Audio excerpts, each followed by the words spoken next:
Our world is alive with energy. It hums in our cities, it powers our homes, our industries, and our connections to one another.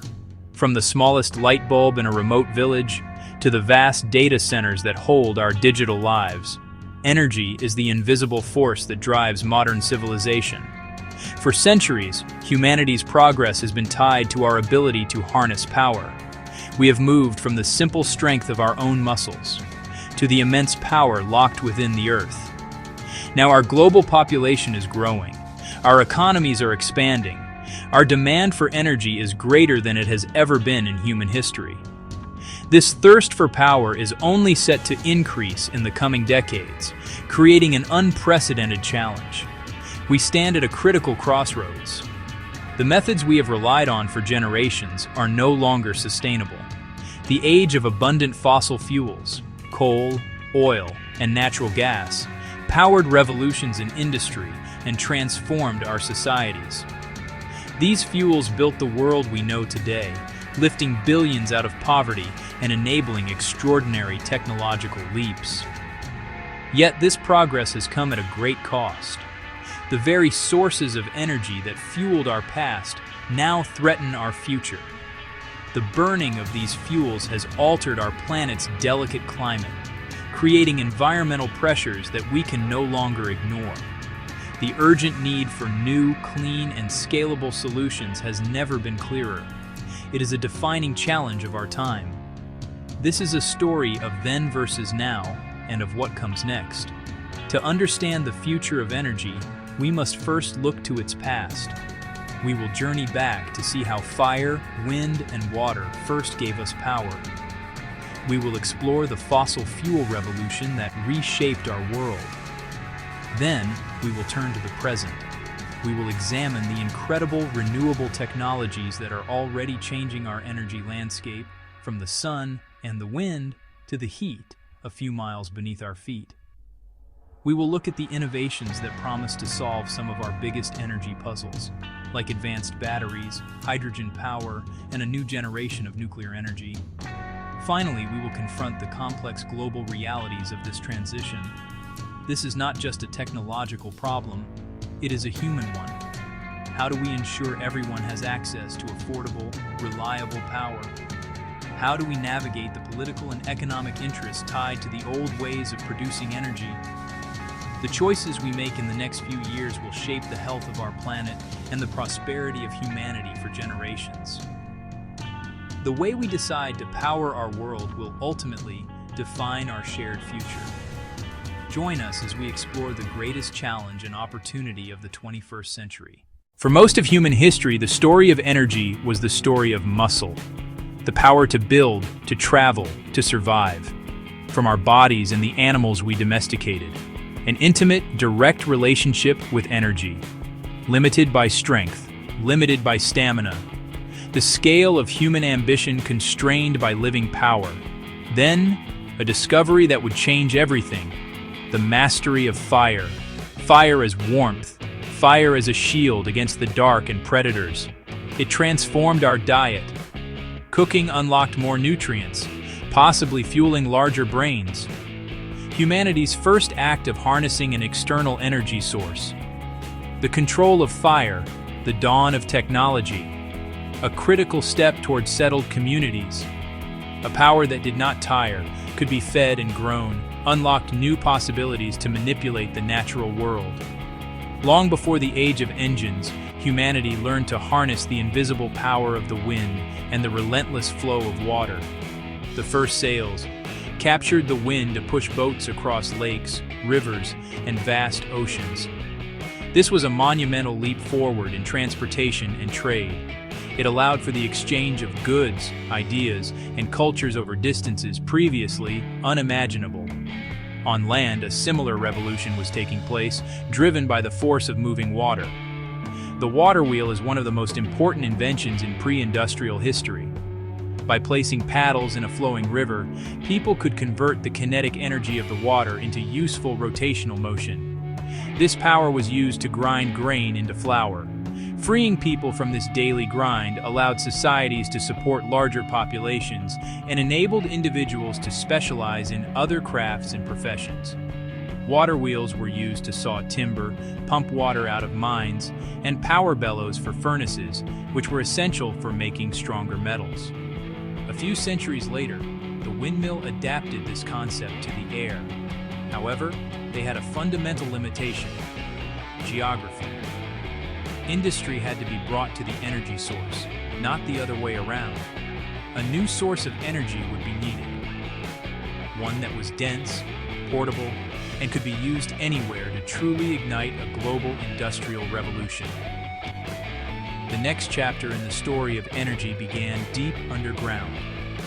The true potential of coal was only unlocked with the invention of the steam engine in the 18th century, converting heat energy into powerful, reliable mechanical motion.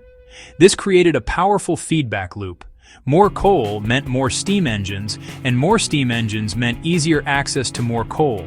Soon, the steam engine was put on wheels, giving birth to the railway locomotive. Iron rails began to snake across continents, connecting cities, connecting ports. Factories no longer needed to be built next to rivers. With a steam engine, a factory could be located anywhere. This was the Industrial Revolution, a period of immense technological advancement and societal upheaval, all powered by the seemingly limitless energy of coal. This revolution was later supercharged by the discovery of oil and natural gas, giving rise to the automobile and the airplane. This new mobility transformed our cities, our landscapes, and our very sense of personal freedom. But this progress has cast a long and darkening shadow over our planet. The final great energy innovation of the industrial era was not a new fuel, but a new way to move and use power: electricity. In the late 19th century, inventors and scientists like Michael Faraday, Nikola Tesla, and Thomas Edison cracked the code of generating and transmitting electrical current. Using the power from steam turbines, or the force of falling water in hydroelectric dams, they could generate vast quantities of electricity, sent across wires over long distances, delivering power directly into factories, businesses, and homes with the simple flick of a switch. The arrival of electricity was magical, honestly. It turned night into day, illuminating cities, replacing the dim, sooty flames of gas lamps and candles. But light was only the beginning. It could be used to power motors for industry, to heat homes, to run new household appliances, and to enable entirely new forms of communication. The result was the modern power grid, a sprawling, interconnected network, one of the most complex machines ever built. For over a century, this grid has been powered primarily by the fossil fuels and large-scale hydro dams of the 20th century. Yet, it also locked us into a centralized energy model with growing environmental costs, setting the stage for the great challenge we face today: how to reinvent this electric dream for a sustainable future. Today we are beginning to power our world with the very star that gives our planet life. In just 1 hour, more solar energy strikes our planet's surface than all of humanity consumes in an entire year. Solar panels are designed to convert sunlight straight into electricity, turning light into power at the atomic level. Individual solar panels can be installed on a single rooftop. They can also be linked together by the thousands, or even millions, across vast landscapes. These utility-scale solar farms can create enormous power plants, capable of supplying electricity to entire cities. Solar power produces no greenhouse gas emissions while it operates. It allows communities in remote locations to generate their own reliable electricity for the first time. However, the path to a solar-powered world is not without its challenges. The sun does not shine at night, and cloud cover can significantly reduce the amount of power a solar panel can generate. Building solar panels also requires specific materials, and the initial investment can still be a barrier for many individuals and nations. Alongside the sun, humanity is relearning how to harness the immense and invisible power of the wind. Their long, elegant blades, carefully shaped like an airplane's wing, are designed to catch the wind with maximum efficiency. This rotation turns a central shaft connected to a gearbox and a generator, converting the kinetic energy of the moving air into clean, usable electricity. Today's wind turbines stand as giants on the landscape, some taller than a skyscraper. A single one of these machines can generate enough electricity to power thousands of homes. Offshore wind farms in particular are able to capture stronger and more consistent winds, promising an even greater source of reliable, renewable power for our coastal cities. The land occupied by a wind farm can also often be used for other purposes, such as farming or grazing, allowing energy generation and agriculture to coexist. But like the sun, the wind is not always constant. Sometimes it does not blow at all. The construction of turbines also requires large amounts of steel, concrete. Finally, concerns are sometimes raised about the visual impact and their potential effects on local wildlife. The oldest form of renewable power generation is also one of the most reliable, hydropower. A large dam is built to hold back a river.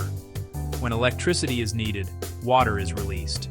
The force of this falling water spins the blades of a turbine, which in turn drives a generator to produce electricity. Unlike solar and wind, large-scale hydropower has a crucial advantage. It is not intermittent. The water stored in a reservoir acts like a giant natural battery. This makes hydropower an incredibly valuable and stabilizing force for the entire electrical grid. Beyond the great rivers, another powerful source of energy lies deep within the Earth itself. This is geothermal energy, the natural heat of our planet's core. By drilling wells deep into the ground, we can tap into this steam to drive turbines and generate electricity. Both of these powerful renewable sources have their own set of limitations. Building large hydroelectric dams can have a significant environmental impact. Geothermal energy is geographically limited. The greatest challenge facing the most abundant renewable energy sources, solar and wind, is their variability. The solution lies in a better way to save it for later. This is the critical role of energy storage, and its most prominent form today is the battery. A home with rooftop solar panels can now pair them with a battery pack. Then, in the evening, the home can draw power from its own battery instead of from the grid. This same principle is now being applied on a massive, grid-like scale. Utility companies are building enormous battery storage facilities. This ability to smooth out the peaks and troughs of renewable generation is essential for building a reliable, clean energy system. However, our current battery technology is not a perfect solution. Manufacturing lithium-ion batteries is a resource-intensive process, which raises environmental and ethical concerns. Another energy carrier holds the promise for long-term storage. This is hydrogen, the simplest and most abundant element in the universe. When the electricity used for this process comes from renewable sources, the resulting hydrogen is completely carbon-free. This is called green hydrogen. Green hydrogen has the potential to decarbonize parts of our economy that batteries cannot easily reach. Think of heavy industry. It can also power heavy-duty transport, like long-haul trucks, shipping, and aircraft. However, the path to a hydrogen economy is full of hurdles. Producing green hydrogen is very expensive today. Hydrogen is a very small, light molecule, making storage and transport difficult and costly. For over half a century, nuclear power has been a powerful, yet controversial source of carbon-free electricity. At the forefront of this change are small modular reactors, or SMRs. Unlike the giant, custom-built reactors of the past, SMRs are designed to be manufactured in a factory. Many SMRs incorporate what is known as passive safety features. They rely on the fundamental laws of physics to cool the reactor down and shut it down in an emergency. Despite these promising innovations, nuclear power still faces significant challenges. Public perception remains a major hurdle. and the issue of permanent disposal for high-level radioactive waste has yet to be solved. We are having to reinvent the grid itself, transforming it into a smart, two-way network of information and energy, a smart grid. It overlays the existing power lines with a digital layer of sensors, smart meters, and advanced software. This two-way communication also empowers consumers. In the future, a concept known as vehicle-to-grid, or V2G, could even allow EVs to sell power from their batteries back to the grid. The future of energy is not about finding a single, perfect solution. It is about intelligently weaving all these technologies together into a resilient, flexible, and clean energy network. The transition to a clean energy future is a deeply global challenge. Today, hundreds of millions still live without any access to electricity. For these communities, the immediate priority isn't choosing between clean technologies. It's getting any reliable power that can lift them out of poverty. The cost of this transformation is another immense hurdle. Developing nations face a monumental financing task. The geography of energy is being redrawn, a new geopolitics. The 21st will be defined by access to sunshine, wind, critical minerals. We must also be honest about environmental trade-offs of clean energy. There is no perfectly green, impact-free energy source. Navigating this transition means making difficult choices. Ultimately, the future of energy will not be determined by technology alone. It will be shaped by the choices we make as individuals, as communities, as a global society. Energy conservation and efficiency are the unsung heroes of the energy transition. The cheapest, cleanest unit of energy is the one we do not use in the first place. Beyond our individual actions, our choices as citizens and consumers have the power to drive systemic change. Our choices in the political arena are critical. The practical path forward is a mosaic, a strategy built on 4 key pillars. The story of energy has always been the story of humanity. Our ability to harness power has defined our progress as a species. Now we face a new chapter. We are the first generation to fully understand the damage our old energy systems cause. We are also the first generation to possess the tools and knowledge to build a better world. This transition will not be easy, but it is also an incredible opportunity to create a future that is more sustainable, more resilient, more prosperous, more just. The way we power our world will define our future. The future of energy and the future of our world is not something that will simply happen to us. It is something we will build together.